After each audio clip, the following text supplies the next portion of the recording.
Hello and welcome back to the office. So it's Sunday and I'm in to do some trade reviews and some prep for next week. But what I want to cover with you is something a bit more important. Last Friday, if you can remember, I met with Alex and then afterwards I went for a walk, and on that walk I shared with you the feedback that I got from him. And from that meeting, I wanted to work on 4 areas. The first one is what I do at my desk. The second one is about staying for the move. So if something sets up, you stay until you see it out. The third one is about reducing time away from the desk. And then the fourth one is changing my debrief. On the debriefing one, there's nothing wrong with my debriefs, except that I just want to change it to enhance the type of learning that I'm doing right now. So let's just go back to the top. What I do at my desk. And so Alex was talking about like looking between your ladders, your candlesticks, your profiles, etc., to keep everything in context.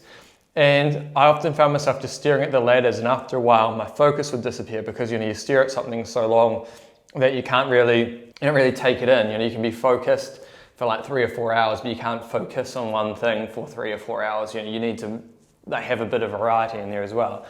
And so I've been working on that this week. I made this kind of like, what do you call it? I don't really know, this process where I just had little boxes here where I'd write, okay, a feature in the market, and then this bigger box, I'd write notes on that feature. So for example, maybe I have the IB as one thing. I go, okay, well, how is the market trading in the IB? And I take notes on that.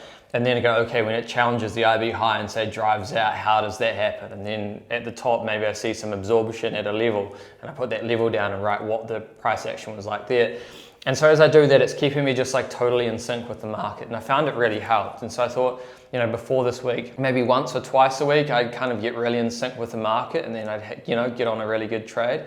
But this week I was kind of in sync with the market, 10 out of 10 sessions that I was, involved in. It didn't mean I made money in them all, but it meant that my learning was totally accelerated in those 10 sessions. The second thing was staying for the move. Now, that's something I'm giving myself a bit of leeway on here because, it was really about trying to get that core focus, and this is something I need to bring in, but I'm just going to be a bit nice to myself and say like, okay, as long as you're getting your solid 3 hours of, immersive learning, then like that's enough for now because it's so much more than you had. And then reducing time away from the desk. Well, I've left the desk only once per session. So say, for example, in the morning, I run downstairs to top up my water and grab my breakfast and then come back up. And so I've totally reduced time away from the desk. And so, I've had a much more immersed experience.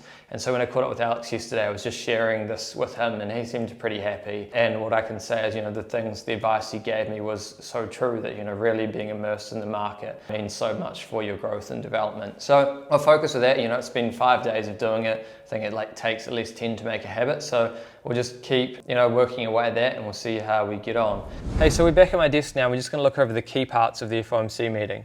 These are the dots from the March meeting, and these are the dots from this meeting. And you can see the median dots for December, or for 2022 moved up by 1 full hike, and in 2023 moved up by 2 hikes. Now that meant that the short-term interest rates were the key thing to watch.